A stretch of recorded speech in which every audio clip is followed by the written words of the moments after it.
రవిశంకర్ గారు. సో అంటే political touch లేదు, ఓకే. బట్ ఏంటంటే మీరు ఫస్ట్ మూవీ అంటే ఇది ప్రొడ్యూస్ చేయడం, ఒక్కొక్కసారి ప్రొడ్యూసర్ పేరు ఒకరు ఉన్నా కూడా వెనకాల సపోర్ట్ వేరే వాళ్ళు ఉండొచ్చు. సో దీనికి ఏమన్నా అలా ఉన్నారా? ప్లస్ ఈ రాజధాని ఫైల్స్ చెయ్యాలి అని ఎందుకు అనిపించింది? ఎందుకంటే మీరు కూడా అక్కడ మీకు తెలిసిన వాళ్ళు ఎవరైనా రైతులు ఉన్నారా ఏంటి? మీ బ్యాక్గ్రౌండ్ ఏమన్నా రైతులు? నా వెనకైతే ఎవరు లేరు, ఇక్కడ లేరు, ఎక్కడా లేరు. ఎప్పుడు నాది ఒంటరి పైనమే, ఒంటరిగానే వచ్చాను. Okay, so I'm not a person born with golden spoon కాదు. స్వశక్తితో పైకి వచ్చాను, సొంత ఆలోచనలతోనే. నేను ఈ మీడియాలోకి వచ్చినప్పుడు, ఇంటర్నెట్ మీడియా అనేది 24 ఏళ్ల క్రితం, ఇక్కడ ఉన్న చాలామందికి అసలు ఇంటర్నెట్ ఏంటో కూడా తెలిసి ఉండకపోవచ్చు. ఆ రోజు ఇంటర్నెట్లో వీడియో చూపిస్తారా అని హేళన చేసిన వాళ్ళు కూడా చాలామంది ఉన్నారు. ఇంటర్నెట్లో కూడా వీడియో చూపించచ్చా అని గొడవ పెట్టుకుని వెళ్ళిపోయిన పార్ట్నర్లు కూడా ఉన్నారు.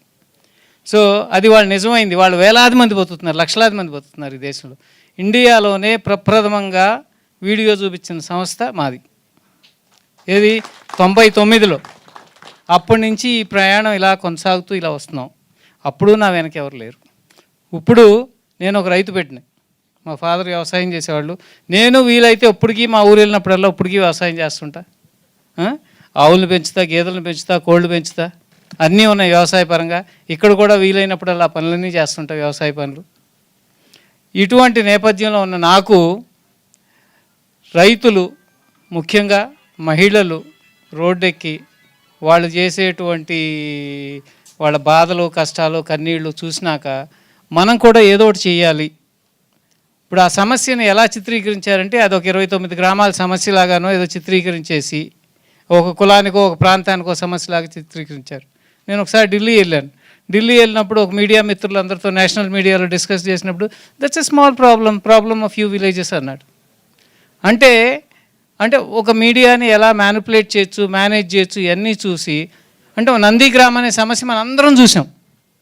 మనకి అప్పుడు ఉమ్మడి ఆంధ్రప్రదేశ్లో ఉన్న మనకిను వెస్ట్ బెంగాల్కి సంబంధం ఏంటంటే నందిగ్రామ్ సమస్య గురించి అయ్యో రైతులు వచ్చేస్తున్నారు, క్యాపిటలిస్టులు వచ్చేస్తున్నారు, లాగేసుకుంటున్నారు, వాళ్ళ భూములను స్పందించాల్సిన అవసరం ఏమొచ్చింది ఆ రోజున?